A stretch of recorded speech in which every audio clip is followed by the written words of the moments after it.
4,20,000 की चांदी गिरकर करीब 2,12,000 पर आ चुकी है। ग्लोबल मार्केट में अगर देखा जाए, जो चांदी $121 पर रॉकेट बनकर उड़ी थी, वो 50% से ज्यादा टूटकर $56-57 पर आ चुकी है।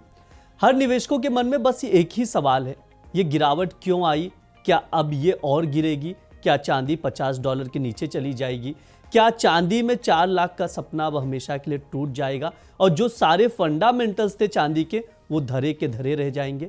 आज के इस वीडियो में हम देश के बड़े बड़े कमोडिटी एक्सपर्ट अंकित कपूर, अजय केडिया, अमित जैन, तरुण सत्संगी और वत्सल खेमका के विचारों का पूरा निचोड़ आपके सामने रखेंगे।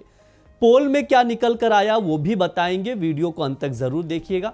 नमस्कार, मेरा नाम ब्रिज द्विवेदी है। आप देख रहे हैं अमर उजाला द बोनस का खास सेगमेंट आर पार। बातचीत शुरू करते हैं पहले पार्ट से, जहां पर हम लोग समझेंगे कि गिरावट क्यों आई। देखो, सबसे इंपॉर्टेंट चीज अमेरिका ईरान के बीच युद्ध। अमेरिका ईरान के बीच युद्ध शुरू होता है, उसके बाद क्रूड ऑयल में जबरदस्त तेजी देखने को मिलती है। क्रूड के प्राइसेस $115 के ऊपर चले जाते हैं, जिसके वजह से होता क्या है कि डॉलर में मजबूती लौटती है और वो फिर तेजी में कन्वर्ट हो जाती है। क्यों? क्योंकि क्रूड जो है उसका ट्रेड डॉलर में होता है, तो सेफ हेवन डिमांड के रूप में डॉलर को मजबूती मिलती है। वीकनेस कहाँ देखने को मिलता है? गोल्ड और सिल्वर में। आज भी आप उठाकर देख लीजिए, डॉलर 13 महीने के उच्चतम स्तर पर नजर आ रहा है, जिसके वजह से सोने चांदी में लगातार गिरावट देखने को मिल रही है। स्पेशली अगर चांदी की बात कीजिए तो चांदी क्रैश होती हुई नजर आ रही है। इसके साथ ही अमेरिका में महंगाई का लक्ष्य जो है फेड के अनुसार 2% तय किया गया है, लेकिन अभी महंगाई कितनी है अमेरिका में? 3.8% के करीब। इससे फेड रेट हाइक की संभावना बढ़ चुकी है। CME फेड वॉच के अनुसार देखा जाए, इस साल 3 रेट हाइक की उम्मीद है। चांदी को क्रैश करते हुए हम लोग देख रहे हैं रेट हाइक की वजह से, और इसी रेट हाइक की संभावनाओं की जो खबरें आई, इसी के वजह से चांदी क्रैश होती हुई नजर आ रही है। देखो, इन सबसे इतर भी चांदी के कुछ फंडामेंटल्स है, वो भी समझना जरूरी है। चांदी को सिर्फ एक कीमती धातु या आभूषण या गहना मत समझिए। चांदी असल में एक इंडस्ट्रियल मेटल भी है। इसका इस्तेमाल mobile phone, solar panel, electric गाड़ियां, EVs यानी इलेक्ट्रॉनिक सामानों में भारी मात्रा में होता है। इसे एक एग्जाम्पल से समझते हैं। मान लीजिए आपके इलाके में अचानक से शादियों का सीजन आ जाए और हलवाइयों की दूध की भारी जरूरत पड़े। क्या होगा? दूध के दाम आसमान छुएंगे, लेकिन जैसे जैसे शादी का सीजन खत्म होगा, डिमांड सामान्य हो जाएगी, दाम नीचे आ जाएंगे। चांदी के साथ भी सेम ऐसे ही हुआ।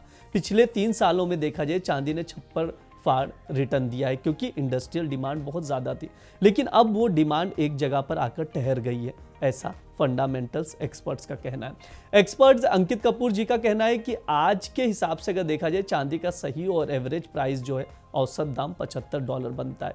इससे ऊपर जाते ही चांदी महंगी लगने लगती है, लोग खरीदारी रोक देते हैं, जिससे दाम नीचे आ जाते हैं। अब पार्ट 2 की ओर चलते हैं कि एक्सपर्ट्स की राय क्या है। देखो, अच्छे से मैं आप लोगों को समझाऊंगा, उसके साथ ही यह भी बताऊंगा कि 2027 के अंत तक चांदी कहां दिखाई दे सकती है, एक्सपर्ट्स क्या अनुमान जता रहे। सबसे पहले अंकित कपूर की राय सुनिए। इनका मानना है कि चांदी अब एक रेंज में घूमती हुई दिखाई देगी। नीचे में $50 के करीब जा सकती है, लेकिन उससे नीचे जाने का चांस कम है, और ऊपर में $90 तक। अगर कभी कोई बहुत बड़ी तेजी भी आई तो $100 छूने की कोशिश करेगी, लेकिन वहां टिक नहीं पाएगी। इसका सीधा सा मंत्र यह है कि ऊपर में फंसना नहीं है और नीचे में डरना नहीं है। 2027 के अंत तक चांदी $72 से $78 के बीच रह सकती है, यह अंकित कपूर की राय है। अब अजय केडिया की राय जान लेते हैं। अगले 2-3 महीनों में चांदी गिरकर $53 तक आ सकती है, अजय केडिया का कहना है, लेकिन अगले 1.5 साल के नजरिए से देखा जाए तो इसमें मजबूती दिखेगी। अमित जैन और वत्सल खेमका की भी राय जान लेते हैं। अमित जैन का मानना है कि इस साल चांदी $50 से $60 के बीच रह सकती है, जबकि 2027 तक $60 से $70 के बीच रह सकती है। जबकि वत्सल खेमका का कहना है कि 2027 के अंत तक same as it is view है, $60 से $70 के बीच चांदी को हम देख सकते हैं।